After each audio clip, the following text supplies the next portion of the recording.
श्री स्वामी समर्थ. अवधूत चिंतन श्री गुरुदेव दत्त. स्मरण करताच समोर उभे राहतात ते स्वामी, जे संकट तुमच्यापर्यंत पोहोचण्या अगोदर आपल्या मदतीला धावतात ते स्वामी, जे आपल्या भक्तांचे अनंत अपराध आपल्या झोळीत घेतात ते स्वामी, आणि सुखदुःखाच्याही पलीकडे अंतिम सत्य म्हणजेच आपले श्री स्वामी समर्थ. स्वामी भक्तांनो, विष्णू सहस्रनामाने आपल्या जीवनातील सर्व ग्रहपीडा, शत्रुपीडा, वास्तुदोष, पितृदोष, स्वभावदोष नाहीसे होतात. विघ्ने, संकटे नाहीशी होतात, दूर पळून जातात. जर विष्णू सहस्रनाम तुम्ही दर बुधवारी 4 वेळा म्हटले तर आपल्या पितरांना सद्गती मिळते. नियमित रोज 12 वेळा विष्णू सहस्रनाम 6 महिने म्हटले तर आपले सर्व प्रारब्ध नष्ट होतात. इहलौकिक कीर्ती व मोक्ष प्राप्त होतो. म्हणजेच भुक्ती आणि मुक्ती ह्या दोन्ही गोष्टी आपल्याला प्राप्त होतात.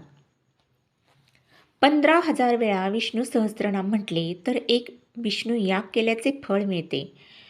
तसेच एकादशीच्या रात्री 12 वाजता स्नान करून विष्णूपुढे तुपाचा दिवा व उदबत्ती लावून विष्णू सहस्रनामाचे 12 पाठ 12 एकादशीला केले तर साक्षात भगवंताचे, पांडुरंगाचे आपल्याला दर्शन होते. 40 दिवसांच्या रोज 12 वेळा नियमित पठणाने अशक्य गोष्टही शक्य होते. सहस्त्र तुलसी पत्रांनी सहस्रनामाने अर्चन अथवा हवन केले तर अतिशय उत्तम अनुभव येतात. तसेच विष्णू सहस्रनाम बाळकृष्ण तुलसी अर्चन करून मुलांकडून रोज एकदा विष्णू सहस्रनाम म्हणून घेतले तर त्यांची उच्चार स्पष्ट शुद्ध होण्यास मदत होते. ती तुळशीची पाने त्यांनी चावून खाल्ली तर त्यांची बुद्धी तेजस्वी होण्यास मदत होते. तसेच वास्तुदोष जाण्याकरता रोज 3 पाठ आठवडाभरात करावे. याची सुरुवात बुधवारीच करावी. तुपाचा दिवा लावावा, उदबत्ती लावावी व विष्णू सहस्रनाम आपल्या देवाऱ्याच्या समोर म्हणून म्हणावेत.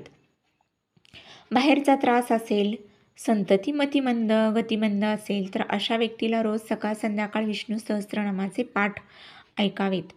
घरामध्ये कोणी व्याधीग्रस्त असेल तर विष्णू सहस्रनामाच्या पठणाने व्याधी नष्ट होऊन शरीराभोवती एक सुरक्षा कवच उभे राहते. श्री विष्णू मंदिरात बसून जो कोणी या स्तोत्राचं पाठ करतो त्याचे सर्व अहित नाहीसे होते. त्याला छळणाऱ्या सर्व गोष्टींचा परिहार होतो. विष्णू सहस्रनामासाठी जो रुद्रशाप विमोचन विधी केला जातो त्याच्याऐवजी जर विष्णू सहस्रनामाच्या आधी व शेवटी 3 वेळा ओम नमः शिवाय आणि 3 वेळा ओम नमो भगवते वासुदेवाय असा जप करावा. श्री विष्णू सहस्रनामाच्या फलश्रुतीत असे म्हटले आहे की जो या स्तोत्राचे पठण करेल त्याने दिली पाहिजेत अशी सर्व दाने दिली आहेत आणि केल्या पाहिजेत अशा सर्व देवांचे पूजन केले आहेत.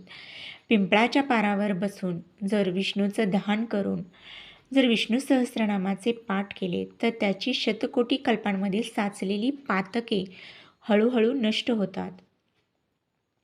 शिवालयात तुलसीवनात बसून जो रोज विष्णू सहस्रनामाचे पाठ करतो त्याला कोट्यावधी गायी दान केल्याचे फल प्राप्त होते आणि त्याला मोक्ष प्राप्त होतो असे चक्रपाणीचे वचन आहे.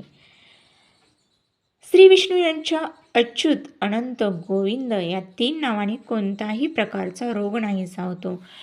आपल्याला कुठल्याही कामासाठी जर घराबाहेर पडायचे असेल तर उंबरट्याबाहेर उजवे पाऊल ठेवण्याआधी मनातल्या मनात 4 वेळा नारायण नारायण नारायण नारायण असे म्हणावे.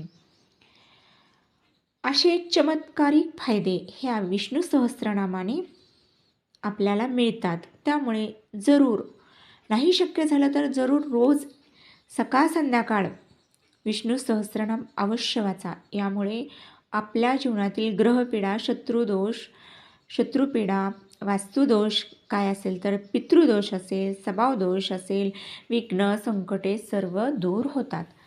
श्री स्वामी समर्थ. जय जय स्वामी समर्थ. अवधूत चिंतन श्री गुरुदेव दत्त. श्री स्वामी समर्थ.